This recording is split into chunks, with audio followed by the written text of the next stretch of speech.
Hi everyone, this is Robert. Welcome to In Deep Geek. This is an explanation of Season 1, Episode 3 of Game of Thrones, Lord Snow, in the light of all we now know. Obviously, if you haven't caught up to the end of Season 6, then be wary of spoilers. Ned arrives in the capital, and it is immediately obvious that there will be a clash of styles with the rest of the small council. His bluntness and direct approach is clearly at odds with their politicking, and this becomes apparent from the very first item on the agenda. Ned discovers that the crown is in massive debt, a fact that the rest of the small council seem remarkably relaxed about. But Ned is determined to prevent the situation getting worse and decides to confront King Robert about it. The crown's debt is an underlying theme that runs throughout Game of Thrones. In the books, using debt as leverage appears to be a key part of Littlefinger's plan to destabilise the land and help him climb to power. In the show, the crown's debt starts out as a simple restraint on what the king can do, but the issue soon balloons in importance as the debt grows further with the pressures of war, as well as paying for several lavish wedding and coronation ceremonies. By Season 4, the Iron Bank of Bravos has grown so concerned about the situation that they are willing to loan Stannis, a rival to the throne, enough money to resupply his army, and soon afterwards they start pressing Cersei for a down payment on the crown's debt. I think Season 7 will see further ratcheting up of pressure from the Iron Bank, so expect to see a reappearance of this man, Tycho Nestoris, the bank's representative. Cat arrives in King's Landing, although her attempt to enter the city unannounced is thwarted by being spotted by both Varys's and Littlefinger's little birds. Littlefinger then proceeds to go on a charm offensive with the Starks, suggesting to Cat that it was Tyrion who ordered the assassination of Bran, and promising Ned that he will be his ally in trying to discover what the Lannisters are up to and exposing them to Robert. This is, of course, all just more lies from Littlefinger. Meanwhile, Cersei gives Joffrey a lesson in governing in her own inimitable style. Reflecting on the incident at the King's Road, she tells him that when he is king, the truth will be whatever he wants it to be, an approach that has been adopted by demagogues and dictators the world over throughout human history and is still used today. This is undoubtedly one of the key themes in Game of Thrones. Power, and the pursuit of power, corrupts.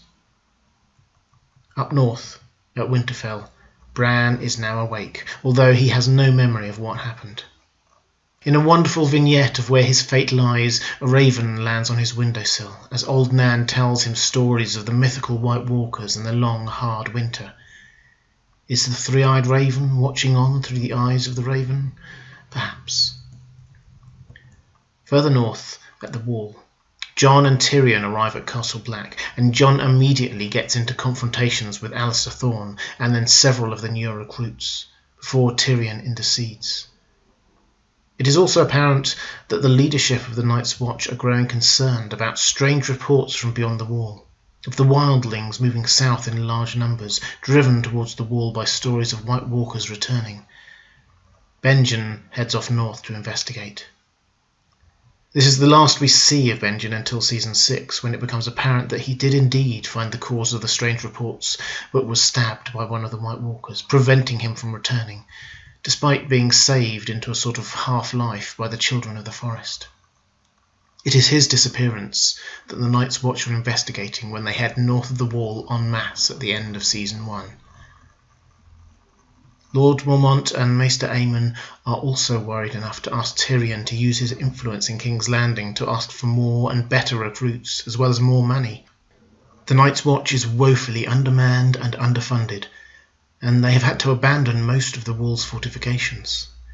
If a war is looming, they are in no position to fight it. So when Tyrion heads south, Yoren, the Night's Watch recruiting sergeant, goes with him. Across the narrow sea, Daenerys is starting to grow into her role as Khaleesi. She orders the Khalasar to stop, and Viserys grows angry with her. Rokoro, a Dothraki warrior, forcibly restrains Viserys and suggests killing him. Daenerys says no, but the change in power here is obvious.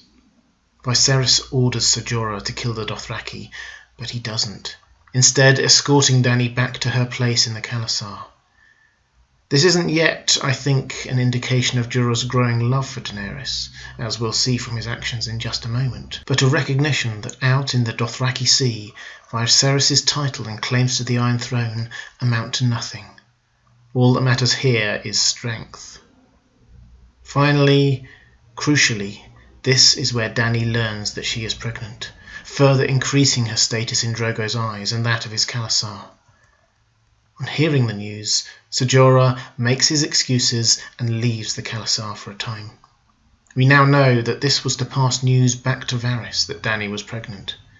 It led to an assassination attempt and, when his betrayal was brought to light, his exile from Dany's court and his desperate attempts to win back her favour. Thanks for watching. If you enjoyed this video, please like it. If you want to see more like this one, please click on the subscribe button. And if you want to support the channel in other ways, please check out my Patreon page. Thanks again. That's all for this time. I'll see you again real soon.